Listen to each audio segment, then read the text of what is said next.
Assalamualaikum warahmatullahi wabarakatuh. Perkenalkan, nama saya Nurul Khairul Lukus, kelas 9I, absen 25.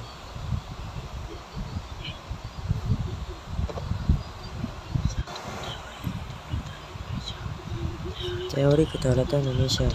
Teori kedaulatan adalah kekuasaan yang tertinggi dalam kehidupan masyarakat dan negara. Teori kedaulatan Indonesia mempunyai kedaulatan rakyat yang mempunyai arti pemerintah mendapatkan mandatnya dari rakyat Indonesia ke rakyat Indonesia lainnya.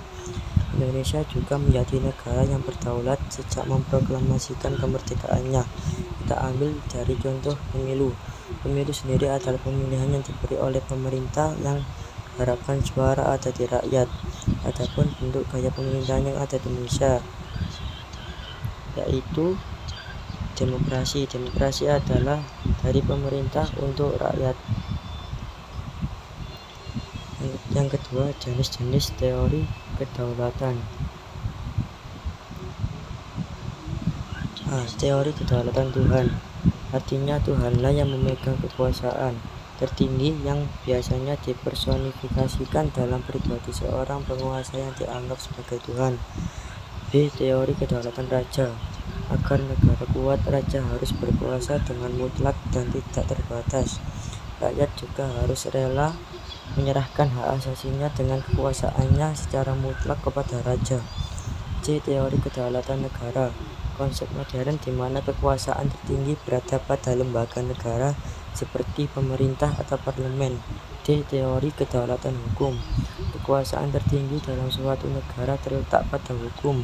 Hal ini berarti bahwa yang berdaulat adalah suatu lembaga atau orang yang berwenang. E. Teori kedaulatan rakyat.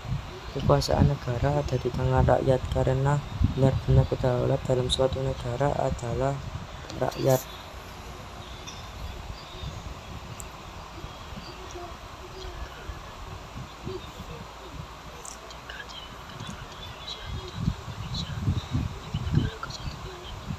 Yang ketiga, kedaulatan Indonesia. Kedaulatan Indonesia bagi Negara Kesatuan Republik Indonesia.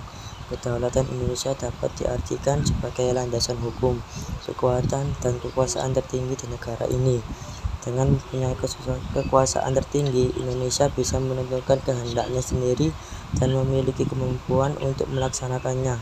Indonesia memiliki dua kedaulatan, yaitu kedaulatan hukum dan rakyat. Karena dengan menerapkan kedaulatan hukum dan rakyat, Indonesia berusaha membangun masyarakat yang adil, demokratis, dan berdasarkan nilai-nilai kemerdekaan yang mereka perjuangkan.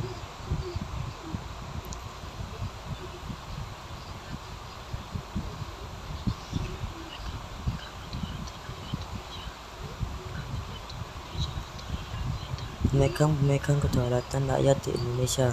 Pemegang kedaulatan di Indonesia adalah rakyat dan lembaga-lembaga negara yang berfungsi menjalankan tugas-tugas kenegaraan. Berikut lembaga negara yang berfungsi menjalankan tugas negara sebagai wakil rakyat. 1. MPR, 2. Presiden, 3. DPR, 4. BPK, 5. MA, 6. MK, 7. DPD, 8. DPRD. Yang pertama, 1. Majelis Permusyawaratan Rakyat atau MPR. Fungsinya membahas dan menetapkan amanat rakyat, memilih presiden dan wakil presiden. 2. Presiden. Fungsinya untuk menetapkan peraturan pemerintah, membuat undang-undang bersama DPR, menggerakkan kemudi bangsa Indonesia ke arah kemajuan. 3. Dewan Perwakilan Rakyat atau DPR. Fungsinya menetapkan undang-undang dengan persetujuan presiden, menyusun dan menetapkan APBN melalui undang-undang. 4. Badan Pemeriksa Keuangan atau BPK. Fungsinya untuk memeriksa pengelolaan dan tanggung jawab terhadap keuangan negara. 5. Mahkamah Agung atau MA. Fungsinya untuk memutuskan permohonan kasasi, memeriksa dan memutuskan sengketa tentang kewenangan mengadil. 6. Mahkamah Konstitusi atau MK. Fungsinya untuk mengawal agar tidak lagi terdapat ketentuan hukum yang keluar dari koridor konstitusi. 7. Dewan Perwakilan Daerah atau DPD. Fungsinya untuk legislasi, pengawasan, dan penganggaran. 8. Pemerintah daerah. Fungsinya untuk mengatur dan mengurus sendiri untuk urusan pemerintahan menurut asas otonomi dan tugas pembantuan. 9. Dewan Perwakilan Rakyat Daerah atau DPRD.